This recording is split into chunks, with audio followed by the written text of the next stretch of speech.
Mitra bisnis, dimanapun Anda berada di Jakarta, Solo, Semarang, Surabaya, dan Yogyakarta, kami buka kembali dalam Businessman Opinion.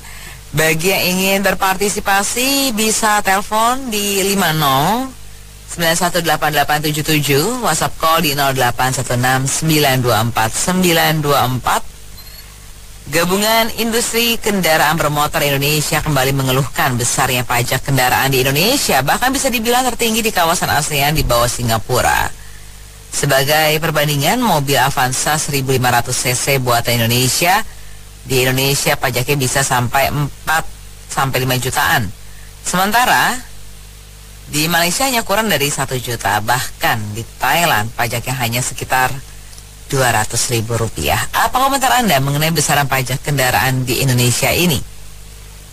Nah, kalau saya melihatnya ya, kita kan dulu pernah jadi mahasiswa juga, bisa bekerja, pernah ke luar negeri, suka bandingin negara maju.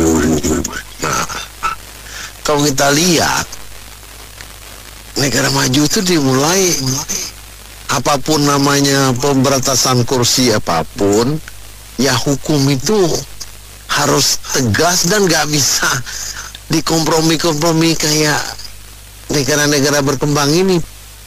Nah, kalau hukum itu tegas, contoh di Hong Kong, ya nggak ada orang dihukum mati, tapi orang takut, Pak. Kalau dihukum 5 tahun, ya 5 tahun gitu loh. Nah, nggak usah nyebut Singapura deh, rakyatnya mungkin sedikit ya. Nyebut Hong Kong deh, lembaga keuangannya banyak, kok tempat seiprit gitu, kok investor banyak mau masuk. Apa sih pertanyaan yang membuat mau masuk? Kalau kita lihat misal negara-negara Eropa, kekuatan daripada pengadilan hukumnya, Pak. Kalau memang bersalah dihukum, ya memang dihukum gitu loh. Jadi membuat orang takut. Mau melanggar kayak apapun namanya, berpikir berkali-kali, Pak. Nggak ada orang yang bisa bantu. Nggak ada.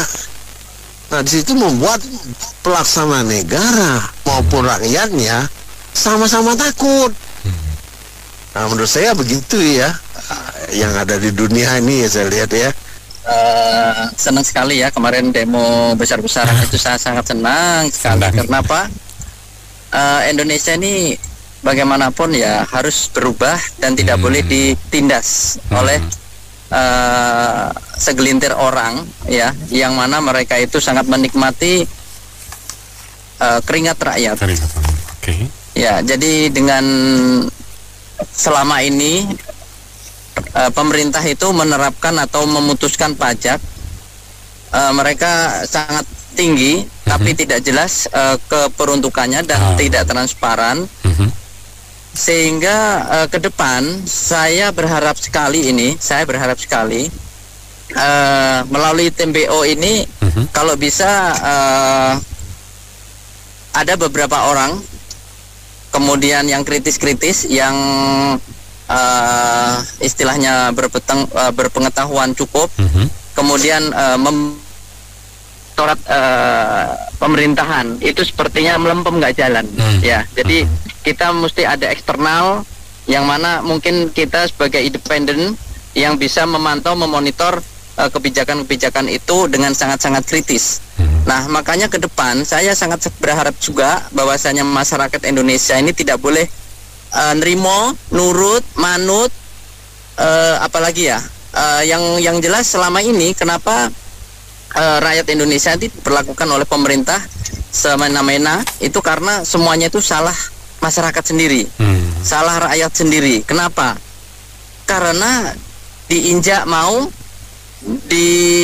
apalagi ya istilahnya ya, ditindas juga mau. Jadi ya sifat-sifat orang Indonesia nih banyak nerimo, kemudian legowo, kemudian nggak mau ribut gitu ya. Nah, itu salah sekali. Saya berharap ke depan ketika kebijakan dari pemerintah itu tidak sesuai dengan kondisi, situasi dan ekonominya itu sangat menindas, maka rakyat Indonesia harus lebih galak, mulai sekarang. Sekarang mulai harus galak. Karena apa? Mereka-mereka yang duduk di pemerintahan itu harus tahu diri juga. Tidak boleh mereka menindas-nindas rakyat seenak udelnya sendiri ya. Jangan sampai rakyat itu dijadikan bahan eksploitasi untuk memperkaya, untuk memakmurkan hidup mereka bersama keluarga mereka. Kita sebagai rakyat hanya dijadikan budak pembayar pajak. Sekarang kita bisa mengcompare ya, menjadikan komparasi antar negara lain seperti Malaysia, Thailand atau Asia lah ya. Itu dengan nilai-nilai pajak yang sangat rasional dibanding Indonesia. Indonesia itu sangat irasional sekali karena saya berpikir karena ketamaan, karena apa namanya itu ya sifat-sifat politikus kita itu rakus, sehingga mereka sendiri dalam mencapai atau istilahnya mengikuti campaign kemarin juga banyak yang kotor ya, sehingga membutuhkan dana banyak, dan mereka ingin mungkin ya mengembalikan modal dengan cara apapun, baik enggak mengenal halal haram ya. Jadi ya begitulah, makanya ke depan saya berharap masyarakat Indonesia tidak boleh lagi sifatnya nerimo, legowo, manut saja kalau sampai ada kebijakan-kebijakan pemerintah yang sifatnya itu sangat menindas atau tidak sesuai dengan kondisi masyarakat, ekonomi masyarakat saat ini. Jadi itulah, mudah-mudahan demo kemarin menjadi awal perubahan yang lebih baik ke depannya, supaya rakyat Indonesia tidak menjadi objek pajak saja, tapi bisa menikmati apa yang sudah dibayar begitu. Saya kan turunan orang Tionghoa. Saya kan biasa bergaul sama pengusaha Indonesia, kan tahu sifat otak kan, benar nggak? Jadi tidak jelekin yang bagus ada. Itu Gaikindo sekarang mau jadi pahlawan kesiangan. Kenapa nggak dari dulu, benar nggak? Saya kan tahu sifat-sifat orang sini gimana dagang haji mumpung, kalau nggak terdesak. Mungkin sekarang terdesak mobil Tiongkok, tahu nggak, benar nggak? Ya, kan mereka kan tahu sekarang baru aja keluar, saya seorang Gaikindo jadi pahlawan yang membela rakyat kita. Ya itu mah Sami Mawon, ada udang di balik puyung hai, saya nilai itu ya. Banyak pengusaha di sini seperti importir semua ya, nggak main harga kartel semua, bawang putih semua, buah-buah impor semua kan mainan. Kok mereka nggak terdesak, nggak mungkin atau diam aja kayak gitu. Terima kayak saya tahu kok, saya nggak jelekin sesama ya turunan gitu. Memang begitu cara jaga. Seperti Bulog, saya punya teman Bulog, ada kan dulu yang ayam jago ayam, dia kan koin sama ini sama Bulog. Dia mainan gitu, dia punya gudang gede itu di Pondok Ungu gede, dia mainan semua. Ya saya tahu lah sifat lah Gaikindo aja, sok jadi pahlawan kesiangan bilang gitu. Bener nggak? Saya tuh nggak senang loh, saya dagang tuh ya. Manusia kita harus ada solidar, nggak boleh gitu. Saya sesuai, saya punya ajaran, bener. Saya punya keyakinan, saya nggak mau. Saya mau prinsipnya Gaikindo, ya apalagi Jepang. Soal kita di Jepang kan dia paling hebat buat mobil. Sejak Tiongkok keluar dia punya mobil, dia turun pengaruh kan, pakai listrik, ya nggak? Mereka merasa terdesak, jadi keluarlah jadi pahlawan kesiangan. Kalau itu saya punya pandangan, saya nggak jelekin. Dia mah keluar dia pahlawan kesiangan, not sok-sok suci gitu, ya gitu. Saya pandangan, kenapa saya ngomong agak ketus memang begitu, agak keras. Iya, baik. Kalau kita pajaknya lebih tinggi, berarti harga kendaraan otomatis kan pasti lebih tinggi ya dibandingkan negara ASEAN seperti Thailand, Malaysia ya. Jadi saya bilang kenapa kita tinggi, karena kita ini dikenakannya pajak berlapis. Pajak berlapis. Jadi misalkan dari pemerintah pusat kita dikenakan, kemudian dari pemerintah daerah juga dikenakan. Kalau pemerintah pusat kan kita dikenakan PPN ya, PPN. Terus ditambah dengan kalau di Indonesia ini kendaraan bermotor itu dianggap itu barang mewah. Kalau di negara lain itu dikatakan ini adalah kebutuhan. Itu barang mewah. Makanya kita dikenakan juga namanya pajak penjualan barang mewah. Jadi kenakan pemerintah pusat dikenakan pajak penjualan barang mewah, selain dengan terus kemudian PPN ya, gitu. Terus pemerintah daerah kita dikenakan juga. Kita jadi gini, kalau untuk pemerintah pusat di negara lain itu banyak negara nggak ada namanya ada pajak penjualan barang mewah, itu nggak ada. Itu buat kita lebih mahal, lebih tinggi pajaknya. Terus kemudian daerah kita dikenakan pajak kendaraan bermotor setiap tahun, ya kan? Daerah kenakan setiap tahun kan gitu. Terus kemudian pada saat kita membeli kendaraan bermotor itu kita dikenakan bea balik nama kendaraan bermotor. Kita dikenakan itu kan berdasarkan bea balik nama kendaraan bermotor ini kan berdasarkan tipe kendaraannya ya. Itu kan jadi nilai jual kendaraan bermotornya berdasarkan jenis kendaraannya ya, tapi mencapai cukup besar ya, sekitar 10 sampai 12%, 12,5% ada ya gitu. Sedangkan di negara lain nggak ada. Bea balik nama kendaraan bermotor nggak dikenakan, gitu. Jadi inilah pajak berlapis ini yang membuat pajak kendaraan bermotor di negara kita itu tinggi, pajaknya tinggi, itu pajak berlapis, gitu. Jadi ya itulah Bung Anto, Indonesia masih tergantung pada hal-hal pajaknya, tergantung pada hal-hal yang sifatnya konsumtif. Itulah Indonesia, ya kan, sebagian besar itu pajaknya bergantung pada hal-hal yang sifatnya konsumtif gitu. Jadi itu makanya kenapa kita mahal, karena kita ada namanya pajak kendaraan, pajak penjualan barang mewah. Terus kemudian ada juga namanya bea balik nama kendaraan bermotor pada saat kita pertama kali beli kendaraan bermotor ya, mobil, motor gitu ya. Jadi saya rasa gini ya, sebenarnya masyarakat itu membayar pajak itu apapun itu pajak ya, itu yang penting nanti pajaknya kembali kepada masyarakat. Betul. Kembali kepada pembangunan, itu yang kami inginkan. Kan selama ini ya kan kita dikejar-kejar pajak sana sini pajakan, apalagi sekarang ya kan, yang penting dikembalikan lagi kepada pembangunan, kepada rakyat, kesejahteraan. Jangan yang bikin masyarakat marah itu kan sebaliknya kan. Iya, makanya negara kita kayak begini, negara berkembang terus nggak maju-maju, katanya sumber daya alam banyak Bung Anto, tapi negaranya berkembang terus ya kan. Jadi ya momen yang demonstrasi minggu lalu itu harus jadi bahan introspeksi pada pemerintah pusat dan legislatif semuanya ya, yudikatif juga. Jadi di sini bagaimana kita sekarang kita mengawal mereka, mudah-mudahan apa yang mereka ucapkan janji mereka itu mereka tepati, kita kawal, ya kan. Jadi ini Pas FM juga bagus, semua pendengar juga opini-opininya itu. Kapan-kapan yuk kita ke DPR di ruang publik, di ruang diskusinya kita ke DPR. Iya harus gitu. Untuk berdiskusi kalau ada masalah-masalah kayak gini kalau diterima. Ya, ini kan topiknya terkait dengan usulan Gaikindo ya. Iya betul. Untuk review kembali pajak kendaraan yang berlaku di Indonesia. Ya mungkin ini ada sebab dan musababnya ya. Kita tahu saat ini ya, tahun ini mungkin proyeksi outlook untuk penjualan mobil nasional itu mungkin hanya 800.000. Sampai Desember itu pun belum tentu tercapai ya. Kalau kita lihat tahun-tahun sebelumnya mungkin 2013 volume hampir 1.300.000. Mungkin Gaikindo saat ini dalam kondisi bingung untuk menaikkan performa manufacturing terkhusus untuk roda 4 ya di Indonesia. Jadi mungkin salah satu dia melakukan studi ke negara-negara tetangga lah ya katakan ya. Belum lagi dibantu dilihat data.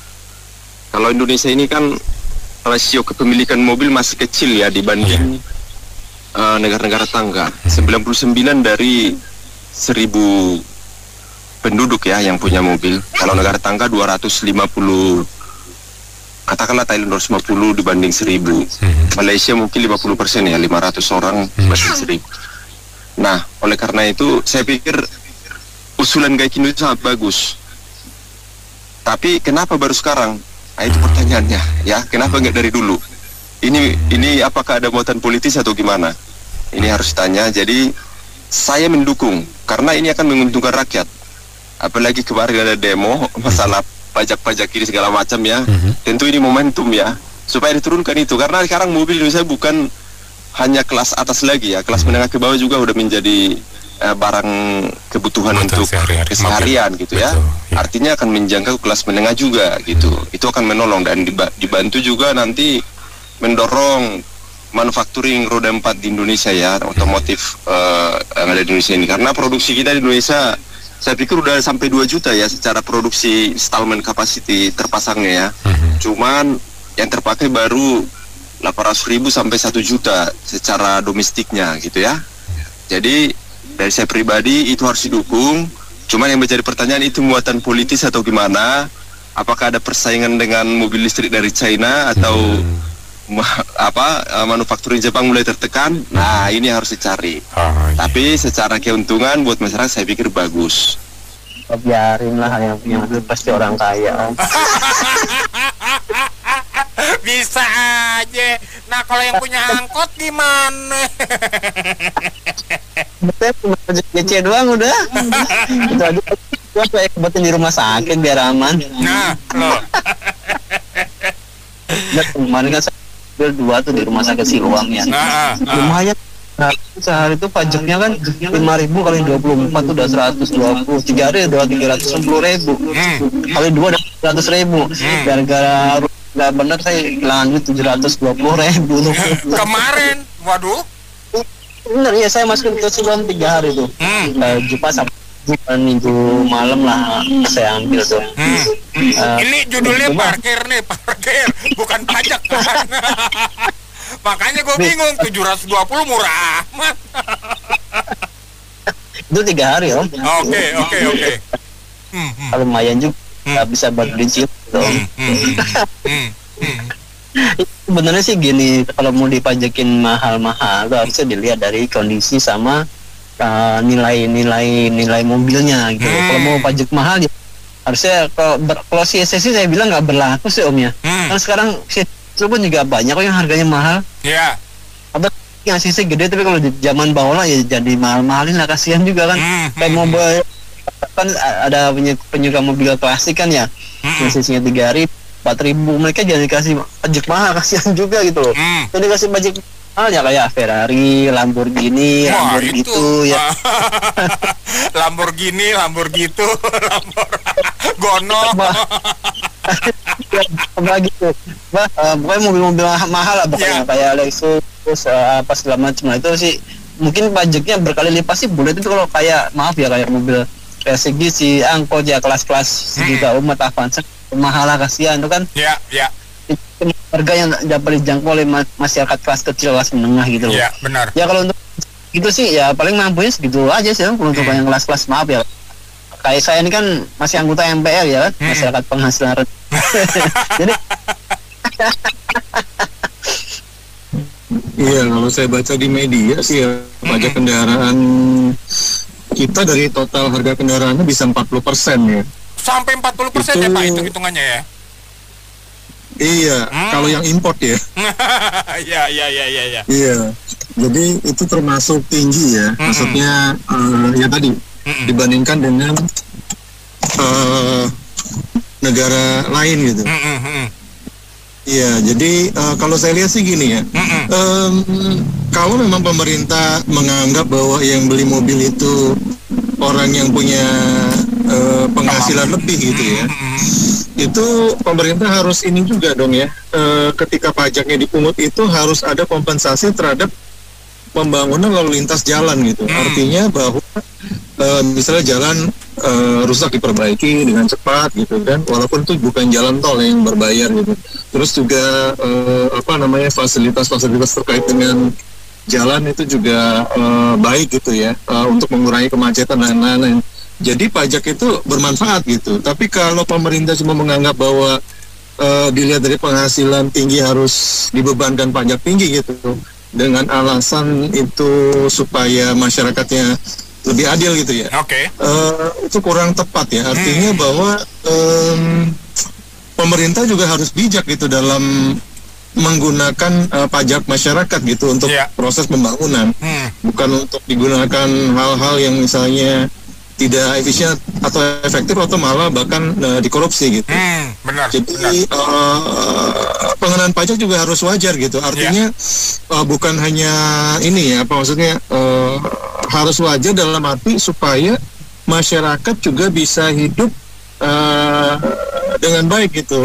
Artinya pemerintah nggak boleh zolim dalam mengambil porsi pendapatan masyarakat tuh terlalu tinggi gitu.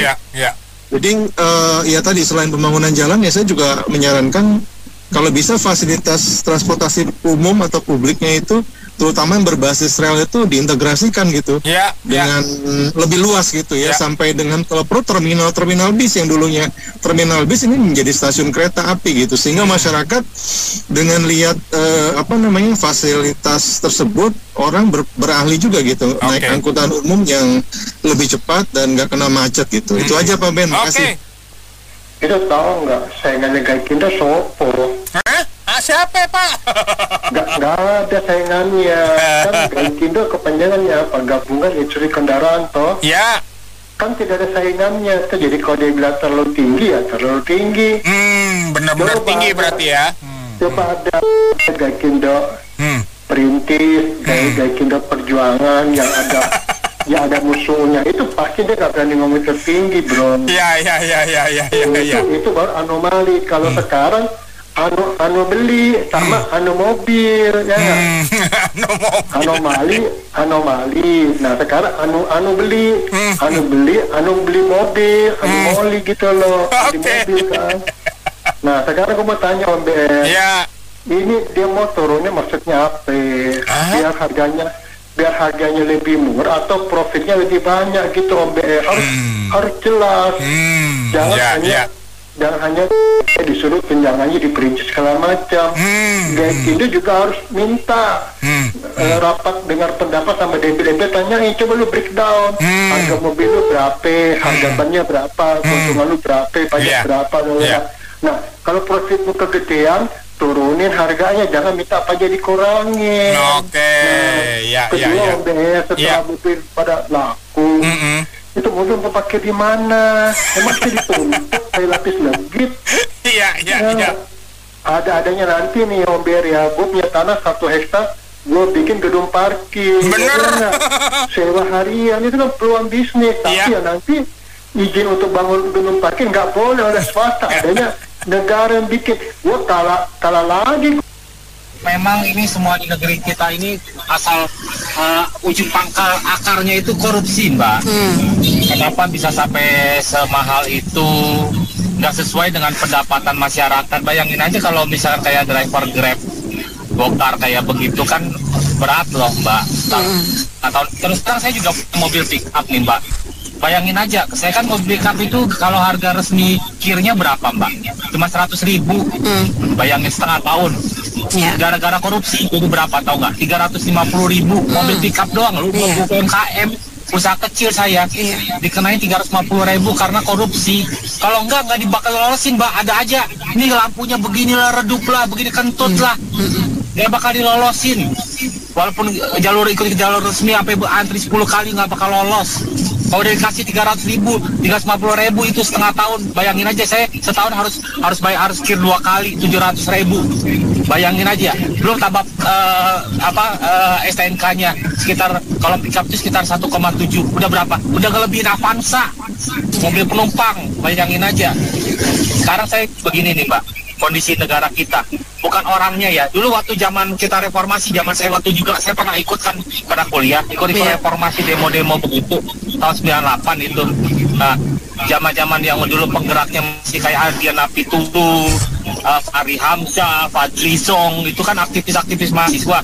Kita berharap mereka itu yang menggerakkan mahasiswa itu akan ada perubahan di negeri kita ya. Kita mau generasi mereka nanti anggota-anggota DPR-nya lebih baik, sistem di negara kita lebih baik.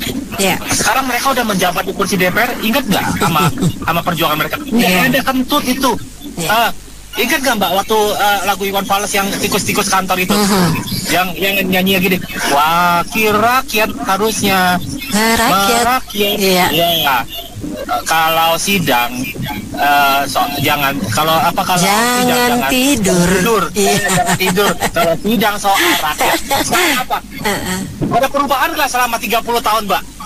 Nggak ada kan? Karena apa? Sistemnya tetap sama. Walaupun orang yang memperjuangkannya, dia memperjuangkan waktu kemarin demokrasi itu, menggulingkan Orde Baru, dia dengan gagasan-gagasan baik. Tapi ketika udah sampai di kursi DPR, apa mereka ingat dengan rakyat? Nggak ada. Nah, makanya saya bilang, kita ini demo-demo kemarin itu kita harus ketok palu. Seperti negara lain. Misalkan negara lain kayak Singapura, oke diketok palu. Anggota gaji dewan 2,6 dari UMR nasional. Nah, di Malaysia 3 kali dari UMR nasional. Nah, jadi udah begitu. Sekarang kita berapa gaji DPR MPR? 30 kali dari UMR nasional, Mbak. Itu juga yang tercatat ya. Kalau tambah sidang-sidang di luar, di hotel gitu, yang sekali datang kunjungan uang amplop 5 juta, itu nggak kecatat itu ya. Bisa lebih dari 100 juta. Makanya ini negara kita ini penghasilan pajak rakyatnya itu untuk biaya tikus-tikus di kantor itu, Mbak. Nggak bakalan bisa kita Indonesia emas 10 apa 15 tahun lagi. Yang ada itu udah Indonesia lemes, udah makin ketinggalan. Itu aja. Saya sih rasa begini ya, semuanya pada pengen pakai jam yang 11M. Jadi nggak mungkin murah-murah, nggak bisa. Semuanya mau pakai itu jam tangan yang 11M. Nah, terus jadi kusut. DPR tuh kusut, kayak rambut kusut. Yang bikin kusut, kalau masih ada koruptor, itu tetap kusut, Mbak. Tetap kusut kalau masih ada koruptor. Tambah kusut malah mesti dibotakin rambutnya. Sampai gimbal pokoknya, Ibu ya. Terima kasih. Mereka kan mau pakai jam yang 11. Jadi saya sangat senang dengerin Mas FM ya. Meskipun saya bukan seorang pebisnis, tetapi ya menyoroti masalah yang berkembang ya.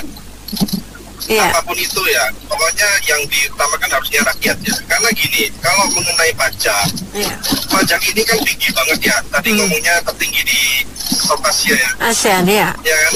Nah ini satu ya, betul, satu Asia, maksudnya di Asia Tenggara. Jadi gini Pak, kan sangat tidak relevan dengan kondisi yang kita rasakan di lapangan kan ya. Di mana tuyul biju itu paling tinggi, tapi kita dikasih kualitas yang paling rendah. Lucu banget kan Pak? Jadi kalau kita kembalikan lagi, apa ya, pemerintah ini pokoknya semua untuk dia lah. Padahal keluar-keluarnya selalu untuk masyarakat, tapi kan kebalikannya selalu. Jadi masyarakat ini malah ketika dia bisa dan punya kesempatan untuk berbicara malah dibungkam seperti kemarin. Ya kan? Jadi dibungkamnya dengan cara yang ya frontal juga gitu. Padahal yang jadi korban terakhirnya juga rakyat. Tapi kok malah kita yang merasakan yang jeleknya, pemerintahnya malah arogan dan merasa kalau mereka yang tersakiti gitu. Ya kan? Halo? Iya Pak Arjun, silakan dilanjut Pak. Iya. Jadi gini ya, kalau memang mau menciptakan Indonesia emas, gak usah mulu-mulu lah. Kita jangan langsung ke emas terlalu tinggi. Kita buat saja rakyat ini sejahtera dulu lah. Semua yang dia perlukan atau rakyat perlukan itu penuhi dulu. Ini enggak memenuhi kemampuannya aja enggak ada kok, malah terus minta lagi pada rakyat. Contohnya ya, ini yang terakhir saya lihat di satu media sosial ngomong bahwa pemimpin negeri ini ya, RI1 kan ngomongnya bahwa setelah ini kita bisa punya mobil sendiri, maksudnya mobil produksi Indonesia sendiri, sepeda motor dan semuanya. Tapi itu hanya sebatas narasi. Tidak ada realisasinya. Kalau bisa, kita baru acungi jempol dan kita tidak akan bersuara lagi, tidak akan bersuara kencang dari kata protes dan segalanya. Kan jelas bahwa kita kembalikan ke yang paling basic saja, bahwa kenapa sampai masyarakat bisa melakukan aksi seperti itu. Itu kan karena mereka sudah sudah nggak mau ditekan lagi gitu. Sudah ditekannya sampai di ujung sudah. Makanya kita balik untuk menyerang kan gitu. Ibaratnya kita ditekan sampai ke dinding yang paling akhir kan kita akan maju lagi kan, karena sudah nggak bisa kembali ke belakang lagi. Ya, harus melawan gitu ya. Iya, memang kan harus melawan kan. Kalau jangan kita habis, kita yang penyet nantinya gitu. Gitu ya. Wah, kalau saya lihat komentar perbandingan pajak antara Thailand dan Indonesia, komentarnya langit dan bayangin 5 juta dibandingkan 200.000. Itu menunjukkan bahwa pemerintah Thailand tidak membutuhkan pajak kendaraan untuk penghasilan negara. Beda dengan Indonesia, udah yang punya mobil banyak masih dikasih pajak tinggi. Itu artinya negara masih membutuhkan pemasukan dari pajak kendaraan. Iya, kalau pemasukannya digunakan dengan benar. Jangan-jangan untuk nyuapin para koruptor ini yang mungkin sudah kekurangan dana. Terima kasih. Ibu Puan Ketua DPR harus lengser. Satu-satunya jalan dia harus lengser. Baru Indonesia moga-moga ada kemajuan. Karena dia harus bertanggungjawab segala tingkah lakunya di DPR ini. Sekian, terima kasih. Negara kita itu sudah rumit ya, sudah kompleks masalahnya. Yang saya pernah bilang itu, yang namanya di dalam pemerintahan itu bisa dihitung orang yang jujur. Malah orang jujur itu malah disingkirkan, gitu loh. Nah, itu yang pertama. Yang kedua, pemerintahan kita itu tidak pernah transparansi. Larinya kemana, untuk apa?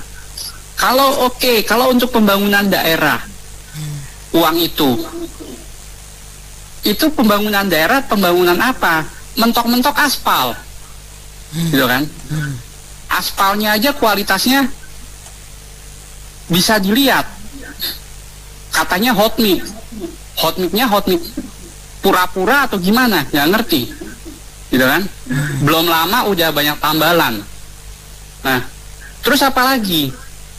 Jadi kalau menurut saya, kalau memang itu pajak kendaraan itu larinya ke pembangunan daerah, berarti yang perlu dikejar itu adalah Pemda, terutama Bapeda.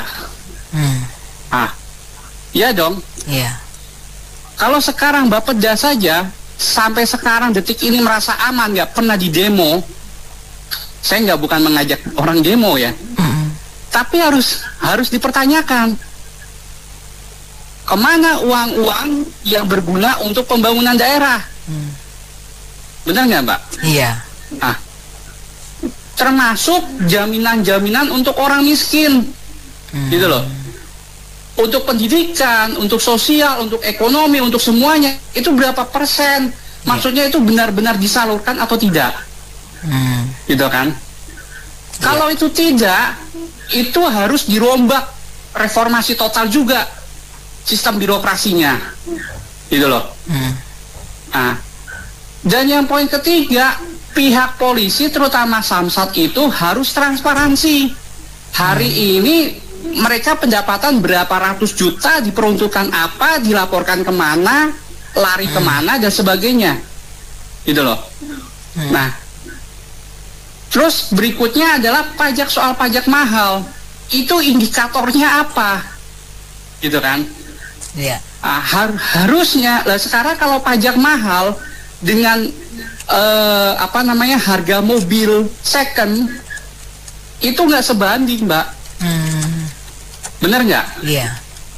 Sekarang gini, Mbak Anita beli Avanza 2016 atau 2017. Harusnya kan pajaknya itu turun kan? Iya. Paling tidak kan nggak sampai 2 juta, bahkan nggak sampai di atas 3 jutaan, enggak. Iya. Harusnya itu di bawah 1 juta. Bener nggak?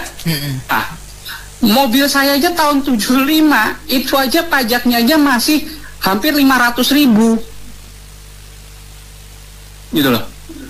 Saya ada mobil tua, satu. Jadi saya bilang, ini indikatornya apa? Harusnya kan mobil 75 ini harusnya cuma bayar di bawah 100.000 dong. Nah, tapi kenapa saya harus bayar hampir 500.000? Apalagi kalau itu sudah plat nomor habis.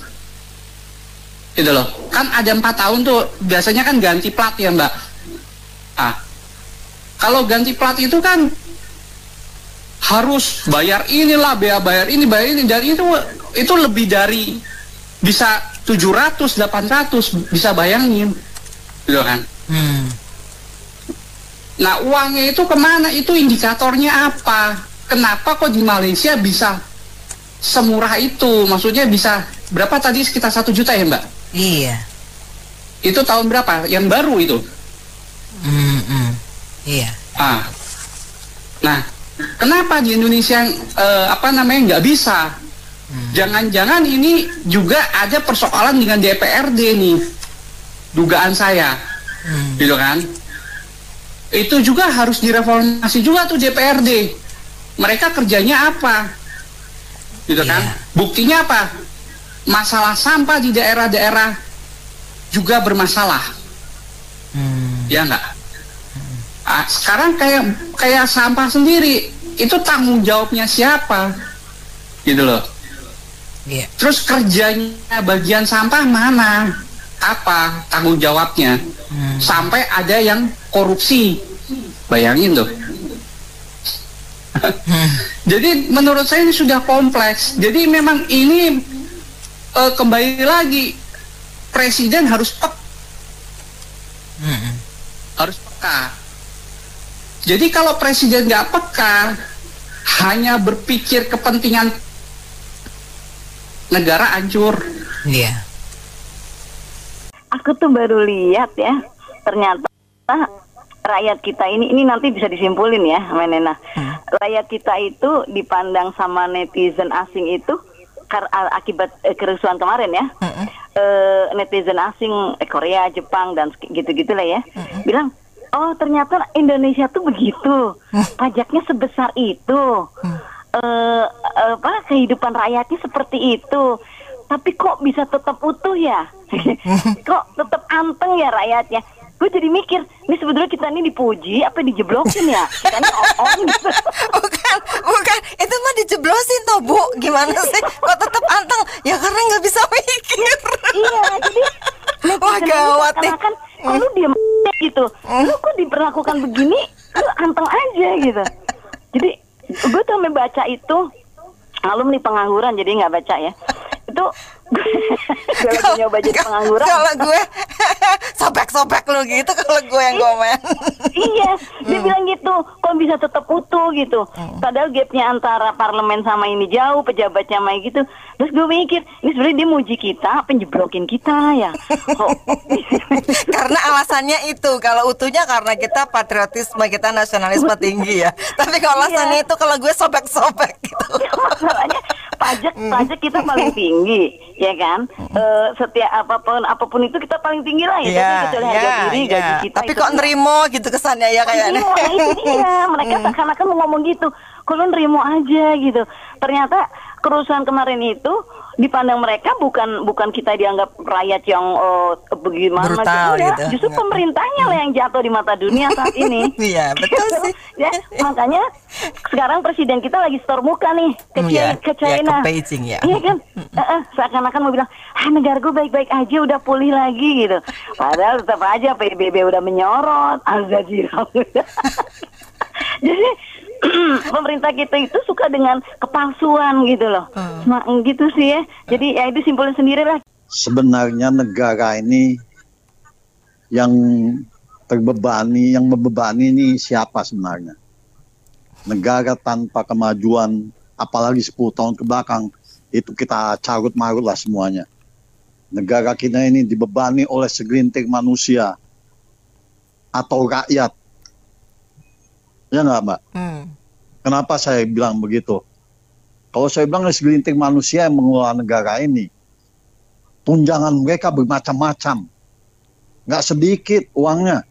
Sampai terakhir kita lihat kan, wakil rakyat katanya. Tunjangan berlapis-lapis. Rakyat yang menggaji mereka dibilang membebani. Padahal rakyat yang menggaji mereka dari pajak-pajak itu. Kembali lagi tadi Mbak Nena, masalah kendaraan. Itu berlapis-lapis juga Mbak, pajaknya Mbak, kita Mbak. Pajak kita dibebani berlapis-lapis, progresif kita, Mbak. Iya. 1, 2, 3, 4, 5 kan kemarin saya udah bicara juga.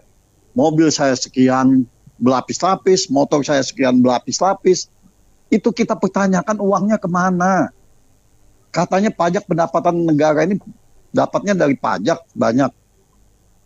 Tapi kita tidak mendapat kontribusinya. Hasilnya apa? Oke, 10 tahun kebelakang saya bilang, itu udah carut-marut semuanya, uang udah habis dipretelin di situ lah. Oleh segelintir manusia yang 10 tahun kebelakang itu.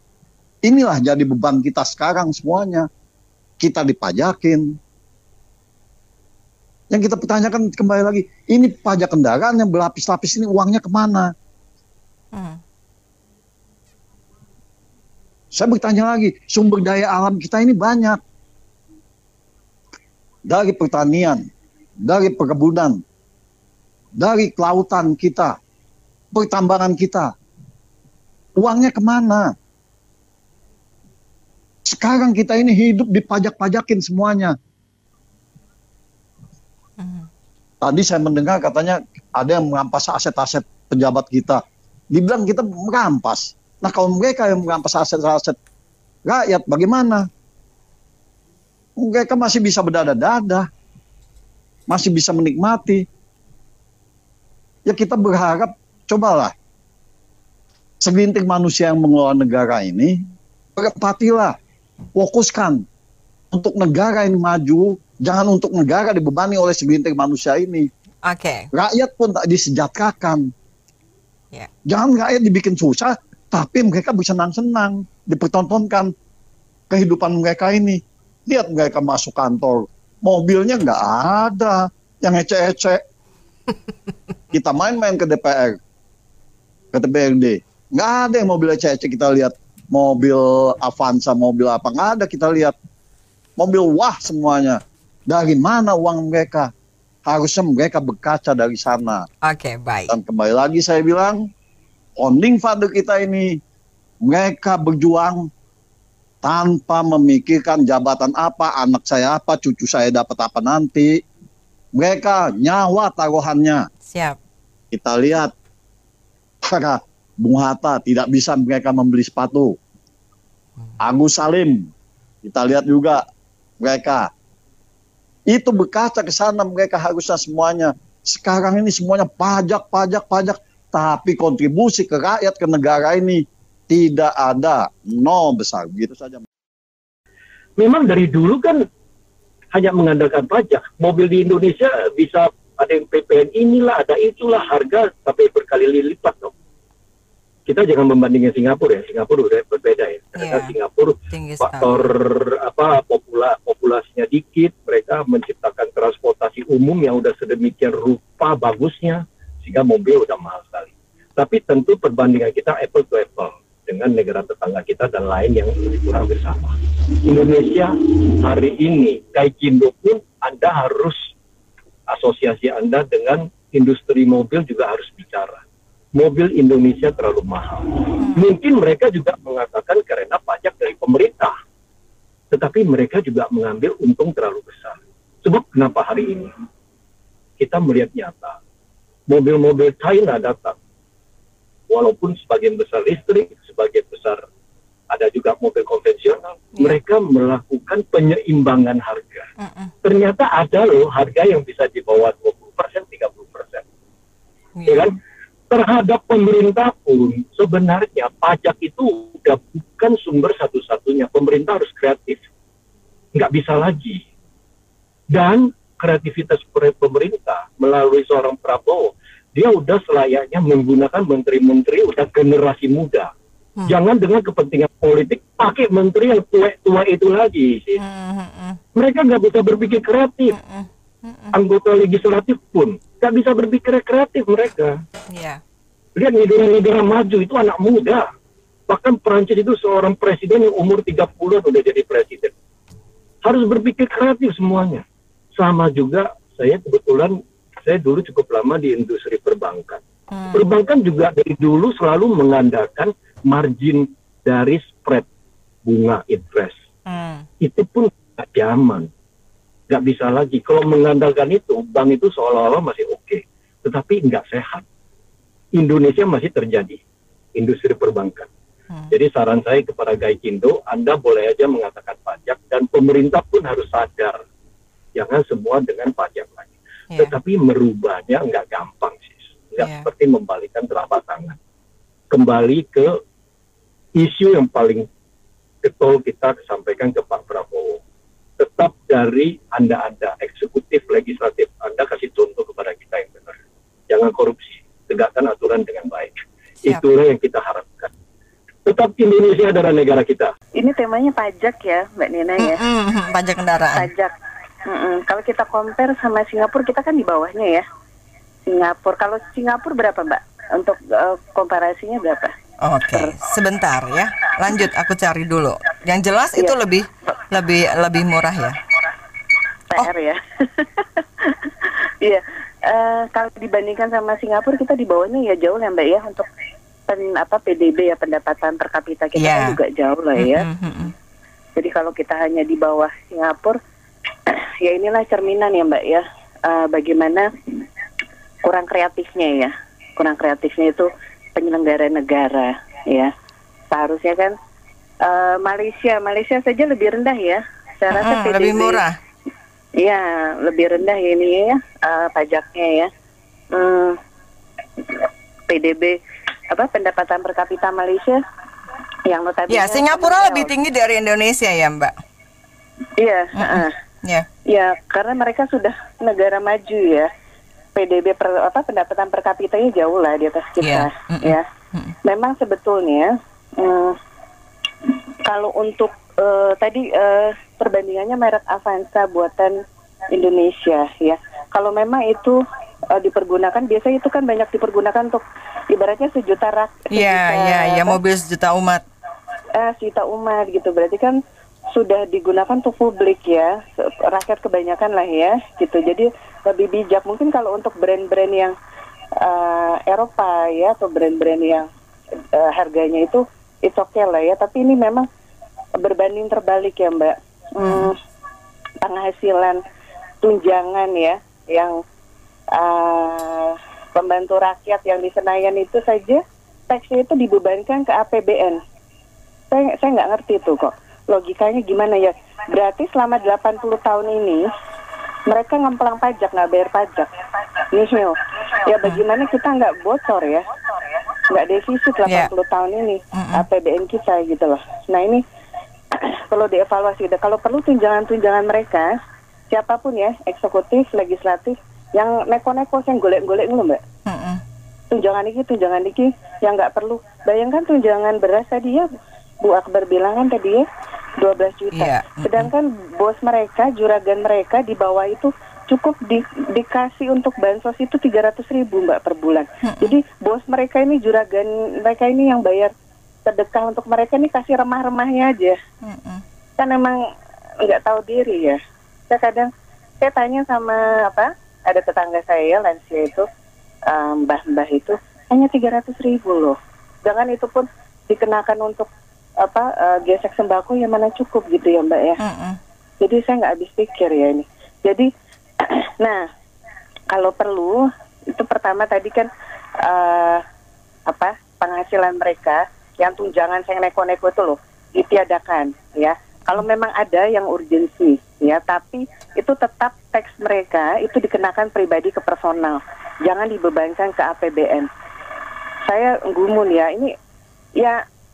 Kalau kemarin ya, untuk rasa kemarin ada penjarahan yang spesifik, saya merenung Mbak. Karena mereka sudah memberikan contoh dulu bagaimana menjara dan membegal APBN. Ya, bagaimana mereka menjara dan membegal APBN, APBD, sedekah rakyat gitu loh. Ya mereka sudah kasih contoh terlebih dulu. 80 tahun ini, ya bagaimana nggak defisit setiap menteri keuangan, saya rasa geleng-geleng gitu loh. Karena teksnya mereka nih ngemplang pajak. Ini kalau pengusaha yang ngemplang pajak, ini udah masuk pidana Mbak. Saya ada kenal ya, sebetulnya pengusaha ini dia berjiwa sosial ya, dermawan ya. Tapi memang karena ngemplang pajak, jadi ini memang hukum ini tajam ke bawah gitu loh. Ya jadi mungkin bisa dipertimbangkan ya Mbak untuk brand-brand yang mungkin yang mobil-mobil Eropa ya. Kita berkaca contoh teladan almarhum siapa jeneng itu Sri Paus Franciscus ya, seorang kepala negara ya datang ke sini tidak pakai jet pribadi. Ya, betul. Karena tidak pakai mobil yang Lamborghini atau Ferrari gitu loh. Nah, nah itulah kita krisis keteladanan. Seharusnya mereka itu kalau sudah 5 tahun sekali ini mereka, saya katakan pengemis politik, Mbak. Ya, pengemis fakir politik yang 5 tahun cuma belusukan. Minta dicoblos biar apa? Biar 5 tahun ke depan mereka bisa gratisan begal, jarah, APBN. Jadi, kalau memang ke depannya ini tidak hanya tunjangan rumah ya. Tunjangan yang neko-neko itu ditiadakan. Teksnya dikenakan mereka pribadi, jangan dibebankan APBN. Saya geleng-geleng, Mbak, gimana 80 tahun nggak bocor ya, nggak defisit ya. Gitu loh. Jadi mereka pintar sekali nih, jarah, begal, APBN, APBD gitu loh. Jadi hanya untuk segelintir orang. Nah, itu dari bulan Mei ya, Pak Debowo kan sudah bilang ya, dari May Day itu pro ke perampasan aset, pembuktian terbalik. Kemarin diulangi lagi Pak Debowo ya, waktu KPSI mereka mengumpulkan serikat pekerja ya. Oke, setuju gitu loh, setuju dengan perampasan aset. Tapi jangan omong-omong belgedes, Mbak. Karena apa? Rakyat di bawah ini saya lihat tuh mereka sudah pejuang-pejuang rupiah ya, kayak Mbak Nina ya, subuh-subuh ya toh. Nah, bagaimana tuh pejuang-pejuang rupiah di negara kita ya Mbak ya, saya tuh miris ya.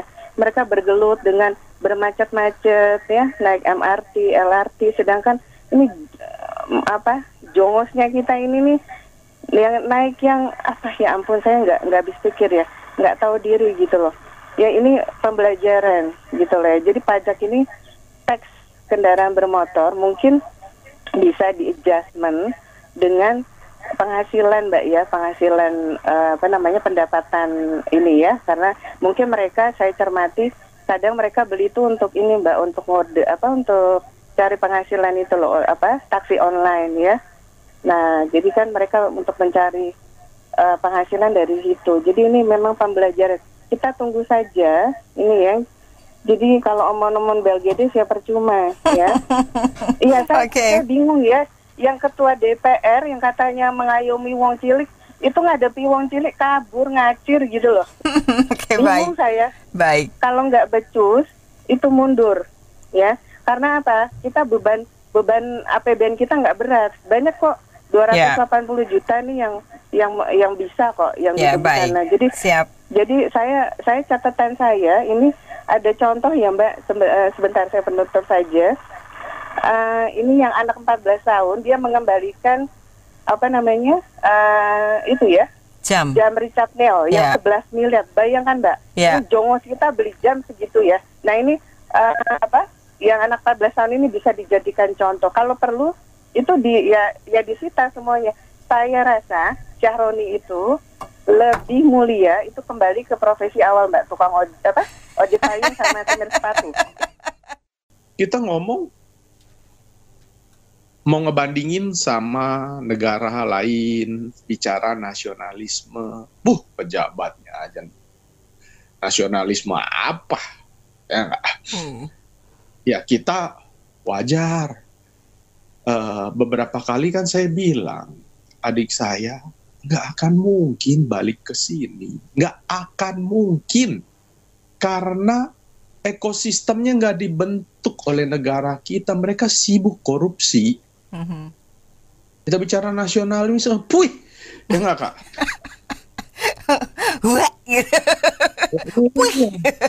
Oke, terus saya deh, lambat laun kita akan disalib oleh yang namanya Kamboja, Myanmar, even Bangladesh satu saat nanti. Karena apa? Mana pernah kita terbayang dulu kita disalib oleh Vietnam. Satu negara komunis, satu negara yang lu nggak pernah anggap dia kecil. Tapi apa yang terjadi? Tersalib bro. Iya, jauh malah sudah ya. Nggak bisa dibandingin. Karena apa? Yang namanya kolonialisme ini semakin parah. di negara kita. Malah menurut saya lebih baik dijajah oleh kolonialisme seperti negara-negara di Malaysia yang Commonwealth, ya Kak ya. Mereka lebih maju. Kita lebih parah dari dijajah oleh Belanda. Lihat deh, pajak inilah contohnya. Langsung masuk ke topik Kak. Pajak motor bisa lebih mahal dari mobil. Bayangin aja Kak, di motor di sini 600-700 Kak. Yang tadi Kakak baca berapa? Di sini pajak itu 10 kali lipat, isinya banyak. Dan mengada-ngada, ngadi-ngadi semua Kak. Dicari-cari pokoknya. Sampai terakhir obscene. Progresif. Itu semua cuman kamuflase. Progresif, obscene, itu kamuflase. Buat apa? Buat ngisep duit rakyat. Di negara kita ini Kak, nggak usah ngomong jauh-jauh, teori ekonomi kita balik Kak. Supply sama demand, kemarin saya bilang, supply banyak, demand tetap, harga naik. Kalau di ekonomi kita harga turun nggak? Iya dong. Cukup apa variabelnya tadi udah disebut sama Bu Akbar. Antek asing, maka hukum ekonomi berjungkil balik langsung Kak. Sekarang mau ngomong apa? Nggak bisa kita teriak. Anjing menggonggong, kafilah berlalu Kak. Pak pejabat mewah, nguing nggak perlu bayar pajak Kak. Sementara rakyat 2 tahun langsung bodong. Nguing. Nikmat mana yang lu pada dustakan semua? Lu bisa ngelanggar kok, U-turn gue lihat sendiri di Sarina nggak boleh U-turn dengan dikawal oleh patwal. Ini kita bayar pajak nih buat begini. Dan cilakanya udah bayar pajak ya Kak ya. Kita kalah sama si nguing ini Kak. Harus ngeduluin dia. Padahal dia yang kita bayarin ya. Nah, kita udah bayar pajak jauh lebih mahal dibanding negara manapun, tapi CRF, CRI, CZ segala harus didahuluin Kak. Gila, memang ini negara kan udah desainnya begini Kak. Mau ngomong apa? Pilihan kita turun kayak itu pun saya yakin nggak bakal didengar. Jadi, ya inilah kalau you salah milih pemimpin, ya seperti ini jadinya. Negara dipimpin oleh segelintir yang maruk, yang rakus, yang tamak. Bagaimana caranya ngisepin rakyat? Ya ini, rakyat ada pilihan nggak? Ya, sudah sama-sama tahu lah kartu matinya mereka. Mau dicap gimana juga susah. Ya, selama ini sih dengan adanya Radio Pas FM saya suka dengar ini banyak kemajuan berarti ya. Perjuangan teman-teman di sini saya lihat sudah mulai membuahkan hasil. Bagus deh, jangan kasih kendor. Kita sudah sama-sama tahu orang makin pintar. Ya intinya kalau mau ngomongin ya sudah banyaknya diomongin oleh teman-teman sekalian kemarin-kemarin gitu. Ya tetap berjuang.